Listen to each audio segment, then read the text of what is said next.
कक्षा 10वीं प्रश्नावली 1 वास्तविक अभ्यास प्रश्नावली 1.3 का पहला क्वेश्चन, सिद्ध कीजिए कि √5 यानी 5 एक अपरिमेय संख्या है। अब है या नहीं है हमें इस क्वेश्चन के अंदर ज्ञात करना है।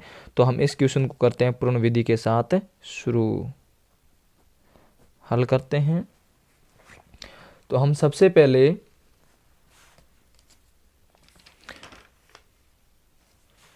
जैसे हम मानते हैं कि ये है कि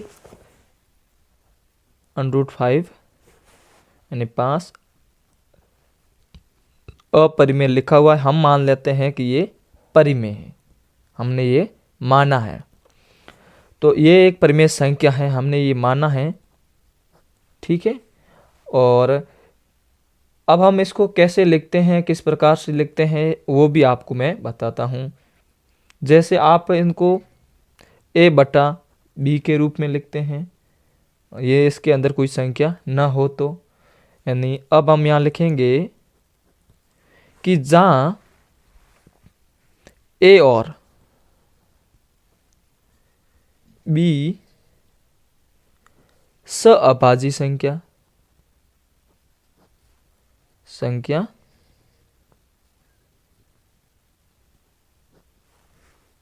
है। तो अब आप सोचोगे कि सर सअभाज्य संख्या क्या होती है, तो इनका भी अर्थ हम जानते हैं। सअभाज्य संख्या किसे कहते हैं वो भी जानते हैं, यानी ऐसी संख्या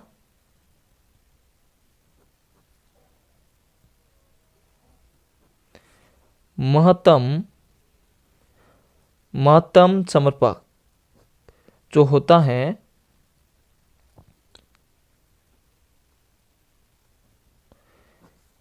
सिर्फ यानी केवल एक संख्या से ही उनके अंदर भाग जाता है, या हम कोई डिवाइड करते हैं तो केवल एक संख्या, ठीक है। अब हम लिखते हैं, अब दोनों पक्षों का वर्ग करते हैं। जैसे दो पक्ष से वर्ग करते हैं, ठीक है। तो एक पक्ष तो हमारे पास कौन सा है, √5।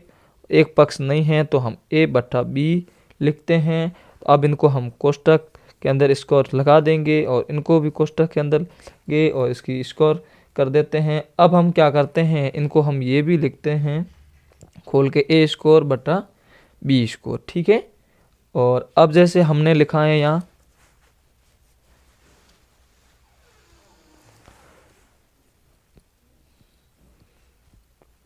5 यानी 5, ये b और स्कोर, या हम ये भी लिख सकते हैं a² और अलग अलग करने के बाद में b²। अब हम लिखेंगे a²/5। और अब ये हमने ये लिखा है, और उसके बाद में हम आपको दिखाते हैं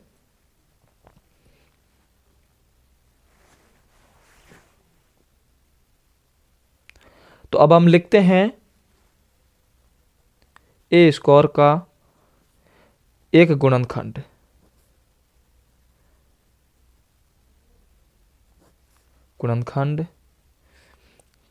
जैसे 5 है।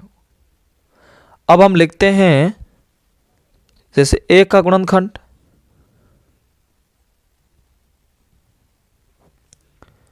बराबर हम मानते हैं 5n। और अब हम जैसे मान लीजिए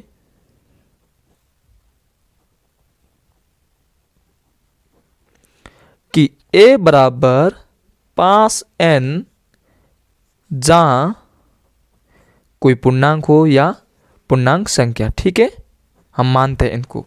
तो अब हम इसको a/√5 a/b, और अब हम इनको अंदर कोष्टक के अंदर लेते हैं। तो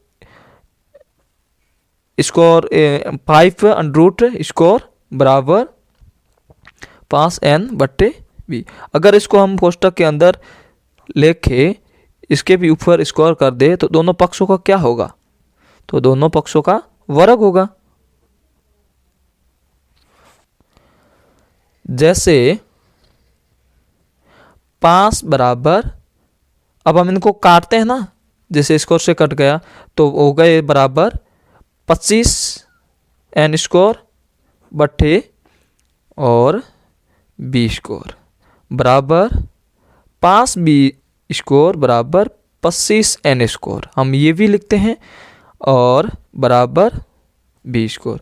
तो अब हम 25 से जैसे अब इनको हम काटते हैं तो 5 से तो पीछे रहते हैं 5 रहते हैं, तो अब यहाँ लिखेंगे b स्क्वायर बराबर 5n स्क्वायर बराबर b स्क्वायर बट्टा 5 बराबर n स्क्वायर। ठीक है, अर्थात जैसे हम मानते हैं, ठीक है, या अर्थात लिख देते हैं यहाँ। ठीक है, b स्क्वायर का एक गुणनखंड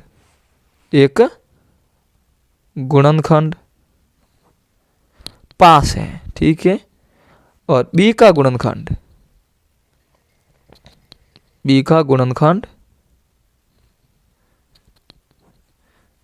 b एक गुणनखंड है, या b का गुणनखंड b एक गुणनखंड है मानते हैं, तो a और b का एक गुणनखंड 5 होगा। अब हम इनको साथ में लिखते हैं, a और b का गुणनखंड 5 अंडरूट है, या अंडरूट अब नहीं लगेगा इस पे, तो अब 5 है। तो हम आज की विपरीत के बारे में बताते हैं। यहाँ जैसे हम यहाँ लिखते हैं, अतः यहाँ की a और b में एक के अलावा या अतिरिक्त भी लिख सकते हैं, अतिरिक्त कोई उभयनिष्ठ है, उभयनिष्ठ गुणनखंड नहीं है, तो हम लिखेंगे अतः √5 पे एक अपरिमेय संख्या है। तो ये हमारा होगा आंसर, राइट आंसर। तो आप कमेंट बॉक्स में मुझे ये बताएं आपको ये वीडियो रोज कैसे लग रहे हैं। तो मिलते हैं अगली वीडियो के साथ।